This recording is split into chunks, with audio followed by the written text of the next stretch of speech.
लिङ्गका आधारमा गरिने विभेद हो। यसले समाजका हरेक व्यक्तिहरूमा कुनै न कुनै रूपमा प्रभाव पारिरहेको हुन्छ।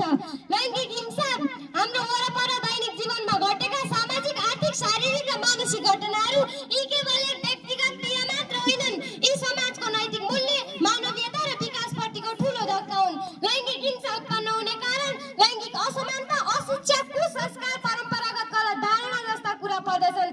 आज हामी 21औं शताब्दीमा प्रवेश गरिसकेका छौँ। विज्ञान र प्रविधिले ठूलो फड्को मारिसकेको छ।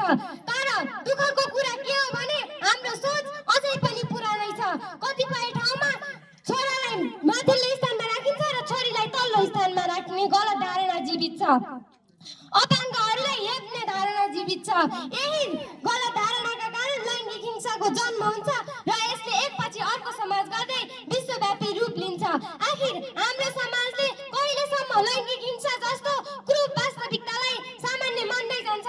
लैङ्गिक हिंसाका कारणले कयौं मानिसहरू आत्महत्या गर्न बाध्य भएका छन्। लैङ्गिक हिंसाले एउटा व्यक्तिको सपना, आत्मविश्वास र भविष्यलाई तोडिदिन्छ। लैङ्गिक हिंसाले केवल एउटा व्यक्ति मात्र होइन, एउटा पुस्तालाई भत्काइदिन्छ। अब प्रश्न उठ्छ, यस्तो हिंसा कहिलेसम्म? आखिर हामी कहिले भन्छौँ अब बस, अब धेरै भयो? हामीलाई शिक्षा मात्र होइन, चेतनाको क्रान्तिको आवश्यक छ। हामीलाई कानुन मात्र होइन, त्यसको कठोर कार्यान्वयनको आवश्यक छ। हामीलाई कार्यक्रम मात्र होइन, पीडितको पीडा बुझ्न सक्ने मानवीयता आवश्यक छ। विश्व प्रसिद्ध मानव समर्थक इलिनोर रुजवेल्टको एउटा भनाइ छ, सम्मान भनेको केवल अधिकारको कुरा मात्र होइन, सम्मान भनेको स्वतन्त्रता, सुरक्षा र अवसरको कुरा पनि हो। यसको अर्थ समाजका हरेक व्यक्तिहरूले समान हक र अवसर प्राप्त गर्नु पाउनुपर्छ। हामीले सोध्नै पर्छ, किन पीडितले नै लाज मानेर बस्नुपर्छ? अपराधी किन गर्व साथ हिँड्न पाउँछ? यो उल्टो सोच फेरिएन भने परिवर्तन असम्भव छ। हामीले हाम्रो समाजमा पीडितलाई विश्वास दिलाउनु पर्छ, परिवारले साथ दिनुपर्छ र हरेक व्यक्ति परिवर्तनको मत बनेर अगाडि उभिनुपर्छ। विद्यालयहरूले विद्यार्थीहरूलाई आत्मनिर्भरता, सुरक्षा र संवेदनशीलता जस्ता पाठ पढाउनु पर्छ। राज्यले कठोर कानुन बनाई त्यसको कार्यान्वयन गर्नुपर्छ।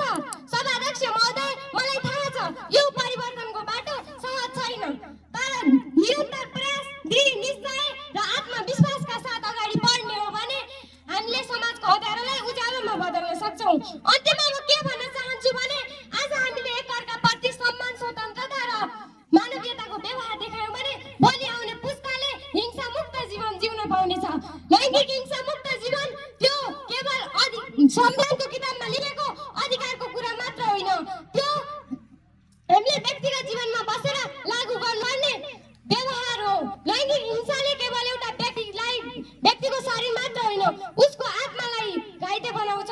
जुन समाजमा लैङ्गिक हिंसा, अन्याय र डरको बास छ त्यो समाज कहिले अघि बढ्न सक्दैन। त्यसैले जहाँ लैङ्गिक समानता छ त्यहाँ सच्चा विकास र समृद्धि छ भन्ने